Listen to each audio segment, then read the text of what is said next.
Hey guys, what's going on? B McG here, and we have war number 4 of season 33. My team is Sorcerer, Odin, and Nimrod. This is the first time I've ever used Nimrod in war. I've always been a huge Nimrod fan ever since he came out. Probably too big of a fan, but I'm not going to talk about that. So first up, we're on path 4. This is node 1, and there's Cosmic Ghost Rider placed here. So there's steady build up Fury running on fumes, and while they're down is like the most important node here. Basically when I'm inflicted with a debuff, CGR will gain a Fury buff. And when, I don't know if you guys watched my last war video, but when you give CGR the ability to complete judgment cycles in war, or when you're fighting against him, it makes him 10 times harder and much more of a threat on defense. Therefore, if you're going to place him on defense, make sure you're trying to maximize his ability to complete judgment cycles. So this war, we're going against NXS. Don't know if I said that, but I know some people in here. Iron Patriot, he's a really good dude. Talked to him a lot in Vegas server. But yeah, we're going to take this fight with Sorcerer. I don't know if I would want to take this fight with Sorcerer again in the future. You guys will see why. I think this is really strong placement for CGR. Right there, I made a mistake by doing a medium attack after parrying him. I should have just immediately went into special 1. It's not a big deal at the end of the day, but I don't necessarily like how I played this so far. So he's at 4 judgments. Right there, I don't know what the hell happened. That was stupid. I'm lucky he did a 4-hit combo, not a 5, but he did a heavy attack, which allowed him to gain his 5th judgment, or place his 5th judgment on me. And now we're at 3 on us, and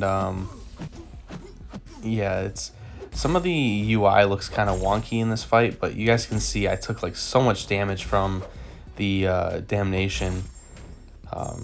I'm not sure why it triggered twice so quickly. If anyone knows why, let me know in the comments, but kind of freaked me out a little bit, but you know, we'll get through it. I'm I'm a trooper. I could put up with it.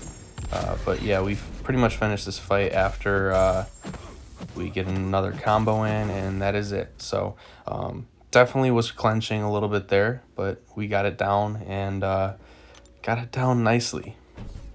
So that was our first fight of 5 fights. Definitely a great one to get going. It was a little stressful, a little too stressful for my liking, but we got through it. So next up, we're going on path 8, hence why we brought Odin and Sorcerer. And then Nimrod was originally for just a mini boss fight, but he counters the Havoc that I'm about to fight on path 8. So yeah, I was going to use Odin there. He would have worked perfectly fine. I don't know why I'm sitting here taking so long to move up. But yeah, we are using Nimrod for this Havoc. Like I said, Odin would work perfectly because he'd constantly be gaining power due to the rich get richer node. Odin, when he is not sleepy, has 3 buffs: Aptitude, Armor, Fury, and that will allow him to gain power consistently throughout the fight. You pretty much just loop special 2s back to back if you wanted to. Constant willpower healing if you need to from Havoc's plasma debuffs or whatever they're called. I keep forgetting what they're called off the top of my head, but I know they're the debuffs that don't do damage unless he has feedback on you, or if you don't have an armor and they explode when he gets to 10. Yeah, so we use Nimrod because he's got plenty of armor, and Havoc is obviously a mutant and Nimrod is a mutant killer. And I honestly just wanted to use Nimrod in war because, you know, it's the first time using him, like I said.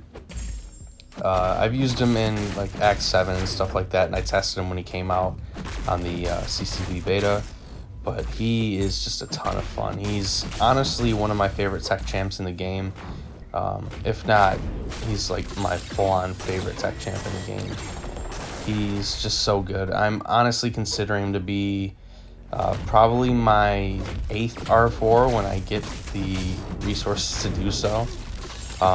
6 will be Night Thrasher, 7 will be Man Thing, and then I think 8 will be Nimrod, And I think Nimrod, I want him at max sig as soon as possible, because he gets benefit from every single sig. It makes a special 2 hit 90% harder at max sig. And he also has super high prestige. I think it's top 10 still. If it isn't top 10, it's really close. He's above 13.7, which is really strong prestige in my opinion, especially since he benefits from his sig, as well as like he actually benefits from it in fight, not just in terms of prestige. That's my favorite kind of champ to invest sig stones into. Like Overseer is kind of just like that too. But right there, that special 3 was for the thumbnail. Gotta grab the thumbnail shot. Next up we have Terrax, so we're gonna drop the Odin buffs here for Sorcerer, so we constantly gain power. And then yeah, it's just a pretty much straightforward Sorcerer fight, or straightforward Terrax fight with Sorcerer. She's got really high energy resistance, and Terrax, his rock field is energy damage.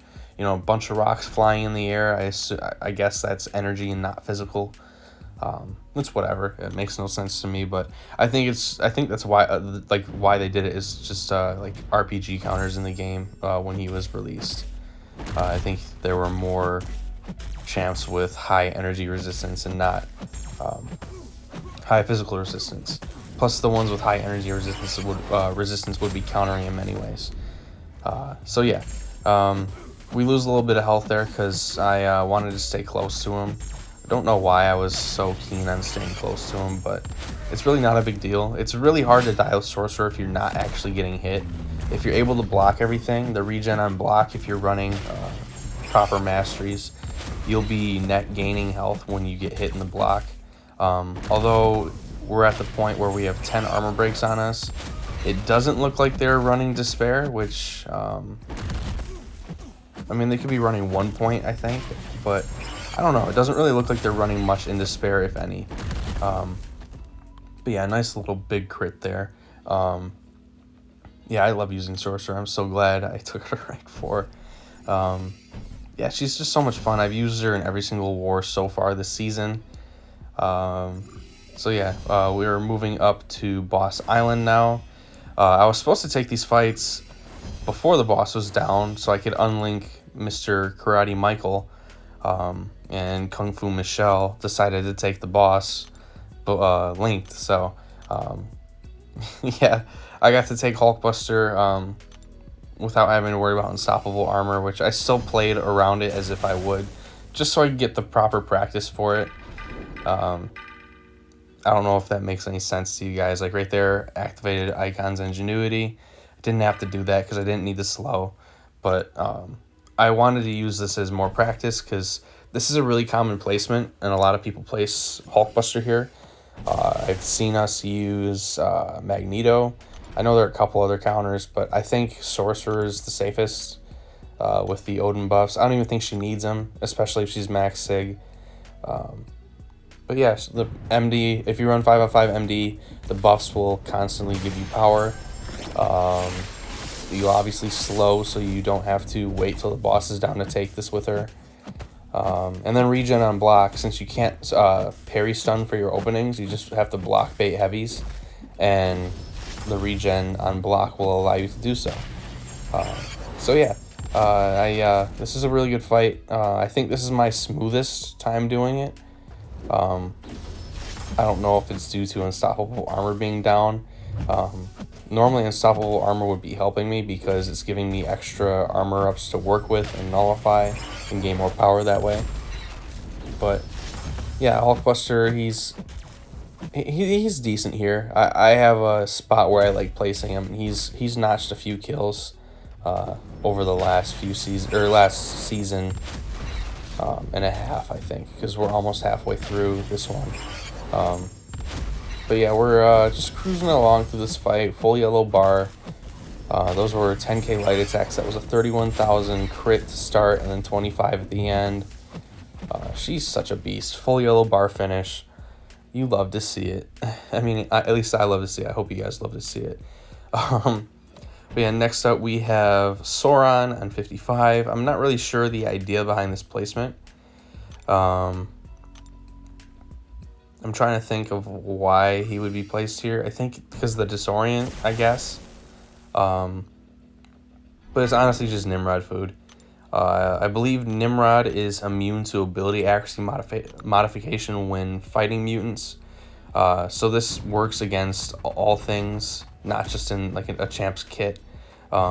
Because like Archangel, he's worded, he's immune to ability accuracy modification through champion abilities, whereas Nimrod's just flat out immune to it when fighting mutants. For those who might not know the difference, I figured I'd explain it, but he's so good.